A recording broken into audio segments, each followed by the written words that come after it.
नमस्कार। आज हम दुनिया के सबसे पुराने धर्मों में से एक की कहानी जानेंगे और देखेंगे कि कैसे हजारों साल का सफर तय करके ये आस्था भारत पहुंची और यहाँ की मिट्टी में रच बस गई।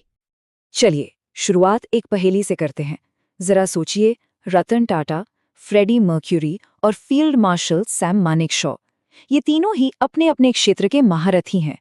लेकिन इन तीनों में वो कौन सी एक कड़ी है जो इन्हें आपस में जोड़ती है? जवाब है एक प्राचीन आस्था, एक ऐसी विरासत जो हजारों साल पुरानी है।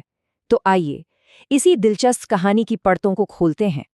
इस आस्था को समझने के लिए हमें समय में बहुत पीछे जाना होगा, करीब करीब 4000 साल पीछे, प्राचीन फारस की धरती पर। ये वो दौर था जब ज्यादातर सभ्यताएं कई देवी देवताओं को पूजती थीं। उस वक्त ज़रथुस्त्र धर्म एक क्रांतिकारी विचार लेकर आया। ये विचार था एक ही सर्वशक्तिमान ईश्वर का, और इसीलिए इसे दुनिया का पहला एकेश्वरवादी धर्म भी माना जाता है। अब देखिए, इस धर्म का मूल सिद्धांत बहुत गहरा है। ये मानता है कि ब्रह्मांड में हमेशा से अच्छाई और बुराई के बीच एक जंग चल रही है। एक तरफ है अहुरमज़दा, जो रोशनी और सच्चाई के प्रतीक है, और दूसरी तरफ है अंग्रमैन्यो, यानी अंधकार और झूठ की ताकत। और जानते हैं, ये महान लड़ाई लड़ी कहा जाती है। ये हर इंसान के मन के अंदर लड़ी जाती है। ज़रथुस्त्र धर्म का मानना है कि इस लड़ाई को जीतने का रास्ता बहुत सीधा और सरल है। अच्छे विचार रखो, अच्छी बातें कहो और अच्छे काम करो, बस यही 3 सिद्धांत। तो एक पैगंबर का ये दर्शन सिर्फ एक विचार बनकर नहीं रह गया, ये देखते ही देखते दुनिया के सबसे शक्तिशाली साम्राज्यों का आधिकारिक धर्म बन गया।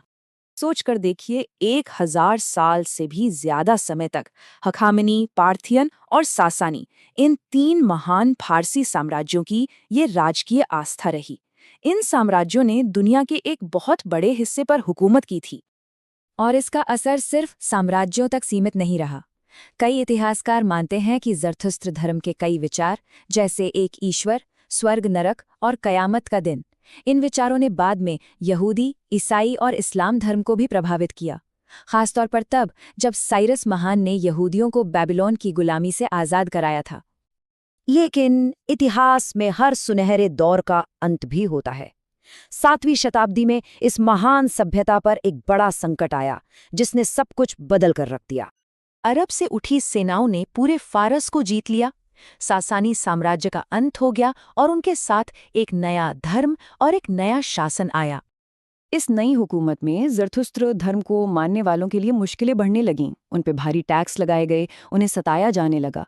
ऐसे में एक छोटे से समूह ने अपनी हजारों साल पुरानी पहचान और आस्था को बचाने के लिए एक बहुत बड़ा और मुश्किल फैसला लिया: अपनी ज़मीन, अपना वतन हमेशा के लिए छोड़ देना।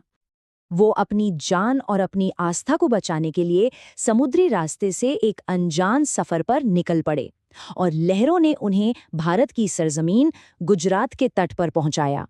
यहीं से उनकी कहानी में एक नया मोड़ आया। एक मशहूर किस्सा है, किस्सा-ए संजाण। उसके मुताबिक जब ये शरणार्थी वहां के राजा जदी राणा के पास पनाह मांगने गए, तो उन्होंने ये खूबसूरत वादा किया। कहा कि हम दूध में शक्कर की तरह घुल मिल जाएंगे, समाज में मिठास घोलेंगे, लेकिन कभी उसे परेशान नहीं करेंगे। और इसी वादे के साथ पार्स यानी फारस से आए इन लोगों को भारत में एक नया नाम मिला, पारसी। संजाण जैसे छोटे छोटे कस्बों में बसकर उन्होंने एक नई जिंदगी की नींव रखी।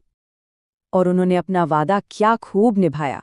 अपनी छोटी सी आबादी के बावजूद पारसी समुदाय ने भारत को दादा भाई नौरोजी जैसे नेता, जमशेदजी टाटा जैसे उद्योगपति, होमी भाभा जैसे वैज्ञानिक और सैम मानेकशॉ जैसे वीर सैनिक दिए। हर क्षेत्र में इनका योगदान अतुलनीय रहा है। और यही बात हमें आज के दौर तक ले आती है, जहां हम इस छोटे से समुदाय की विशाल विरासत को देखते हैं। आज पूरे भारत में पारसियों की आबादी लगभग 60,000 ही है। ये देश के सबसे छोटे अल्पसंख्यक समुदायों में से एक हैं।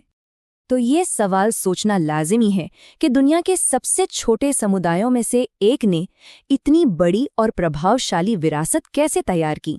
शायद इसका जवाब उन्हीं 3 शब्दों में छिपा है जो 4000 साल से उनका मार्गदर्शन कर रहे हैं: अच्छे विचार, अच्छे वचन और अच्छे कर्म।